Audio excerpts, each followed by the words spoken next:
A pet peeve of mine in the pro-life movement is when people say the slogan, "It's a child, not a choice." No, he or she is a child, not a choice. It is a very dehumanizing term that we don't use for people. When I represented the mother in Michigan's frozen embryo case several years ago, the doctors testified at deposition that right from conception, one cell, the parent's DNA is gone. You start with 2 cells, you have 1 cell, and they are literally male or female, and ascertainably so. They could look under a microscope and see whether they are sons or daughters, brothers and sisters to each other. And so not it, but he or she. And I always tell people to remember this, just think of what it says in Genesis. In the beginning, male and female, he created them. He created them male and female. And so I hope that will help you to remember, to help humanize that child. And whenever you stop and give that child a gender, when you use terms of gender, that serves to humanize that child further. This day is very emotional for me. Today, many of you know my story, that I was conceived in rape when my birth mother was abducted at knife point by a serial rapist in Livonia. She went to 2 illegal back alley abortions in Detroit, and I was almost aborted. But the back alley conditions, in fact, that it was illegal, caused her to back out. And so I owe my life to the law being there to protect me. Michigan is the only state in its history that has never had a rape exception in any of its laws. So they're truly my heroes. It's difficult for me. I remember the first time I went to March for Life in DC many years ago and seeing all the photos of the victims of abortion. And it's hard for me to see those pictures because, the reality strikes home for me that could have been me.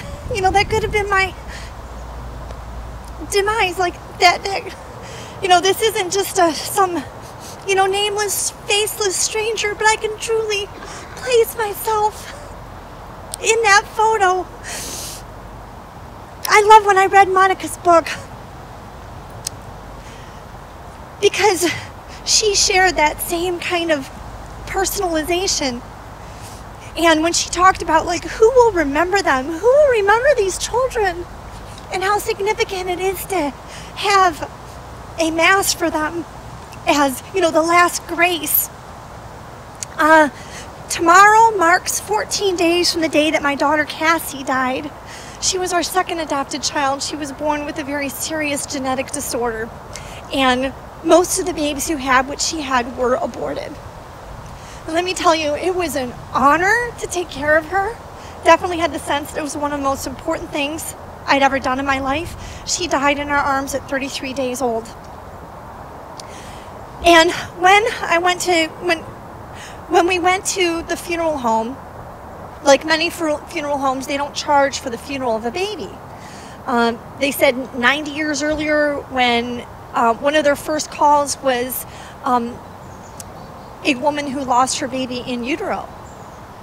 And they made a policy then that they would never charge for the funeral of the baby. So I've told many friends that, hey, just so you know, I've had friends who at 5-6 months, they were told that their baby had died. I told them, have a funeral. Don't listen to doctors. Don't just tear your baby apart.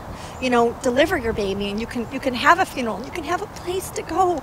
Because I had read in a Boston newspaper years earlier that there was a chapel in a parish that had a memorial for unborn, and that they had a welcome guest book, and people just started journaling in the welcome book, and they ended up having just piles and piles of books because people traveled from all over New England because there was no other place that they could go to remember their lost child, whether through miscarriage or through abortion.